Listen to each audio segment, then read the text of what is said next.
صدر ذی وقار، محترم حاضرین و سامعین، آج میں جس ایمان افروز موضوع کو اصحاب ایمان کے سیوان کی زینت بنانا چاہتا ہوں وہ ہے ایک عرب نے آدمی کا بول بالا کر دیا۔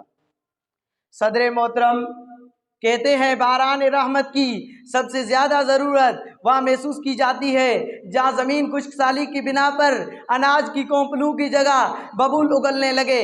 حضور نبی کریم حضرت محمد مصطفیٰ صلی اللہ علیہ وآلہ وسلم بھی اس ریگزار عرب میں صاحب رحمت بن کر تشریف لائے تھے کہ جہاں انسانی تہذیب و تمدن اور اخلاق و کردار کے سوتے خشک ہو چکے تھے۔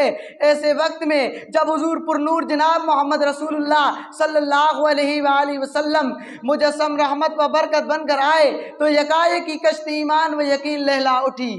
شاعر نے اسی احساس کی ترجمانی یوں کی ہے: سلام آمنہ کے لال محبوب سبحانی، سلام آمنہ کے لال محبوب سبحانی، سلام فخر موجودات فخر نوع انسانی۔ تیرے آنے سے رونق آ گئی گلزار ہستی میں، تیرے آنے سے رونق آ گئی گلزار ہستی میں، شریک حال قسمت ہو گیا پھر فضل ربانی۔ جناب صدر،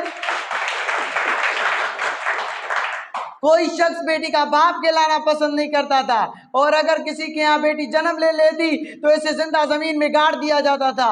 لیکن جناب والا نبی کریم صلی اللہ علیہ وآلہ وسلم انسانی حقوق کے محافظ بن کر جلوہ افروز عالم ہوئے تو حالات نہایت تیزی سے بدلنے لگے۔ چشم اقوام پہ نظارہ اب تک دیکھیں، چشم اقوام پہ نظارہ اب تک دیکھیں، رفعت شان رفعان اللہ کا ذکر دیکھیں۔ صدر محترم، طائف کی بستی میں آپ کے ساتھ کیا کچھ نہیں ہوا؟ کون سی بدسلوکی کی تھی جس کا وہاں مظاہرہ نہ کیا گیا؟ آپ صلی اللہ علیہ وآلہ وسلم پر اس قدر پتھر برسائے گئے کہ آپ صلی اللہ علیہ وسلم کے نالین مبارک جسم عطر سے بہنے والے خون سے لبریز ہو گئے۔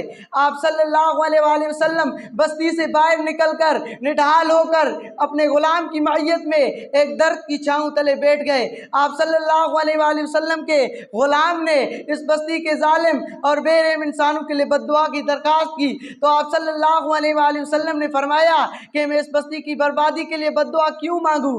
مجھے یقین ہے کہ اس بستی سے میرے دین کے حامی اور پاسبان اٹھیں گے۔ دعا فرمائی تو فقط یہی کہ الہی فضل کر کوثار طائف کے مکینوں پر، الہی فضل کر کوثار طائف کے مکینوں پر، خدایا پھول برسا پتھروں والی زمینوں پر۔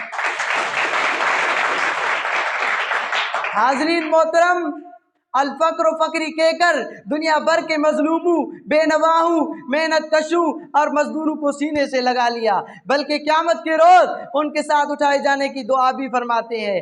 میری غربت بن گئی اس وقت سے میرا وقار، میری غربت بن گئی اس وقت سے میرا وقار، کہ جب الفقر و فقری وہ ہمارے ہو گئے۔ وما علینا الا البلاغ المبین۔